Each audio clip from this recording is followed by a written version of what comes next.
తెలంగాణలో మరో 3 రోజుల పాటు ఈదురుగాలులతో కూడిన వర్షాలు కురిసే అవకాశం ఉందని హైదరాబాద్ వాతావరణ కేంద్రం ప్రకటించింది. గంటకు 30 నుంచి 40 కిలోమీటర్ల వేగంతో ఈదురుగాలులు వీస్తాయని తెలిపింది.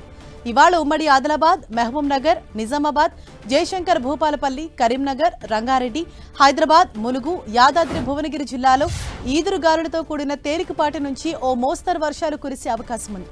ఈ జిల్లాలకు ఎల్లో అలర్ట్ జారీ చేశారు.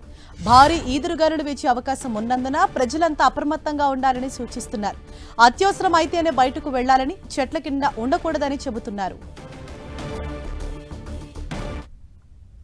ఇక జూన్ 1న ఉమ్మడి రంగారెడ్డి, హైదరాబాద్, మహబూబ్ నగర్తో పాటు సంగారెడ్డి, కామారెడ్డి, మెదక్ జిల్లాలో ఈదురుగాలులతో కూడిన తేలికపాటి నుంచి ఓ మోస్తరు వర్షాలు కురిసే అవకాశం ఉందని హైదరాబాద్ వాతావరణ శాఖ తెలిపింది. ప్రస్తుతం తెలంగాణ వ్యాప్తంగా నైరుతి రుతుపవనాలు చురుగ్గా విస్తరించాయి.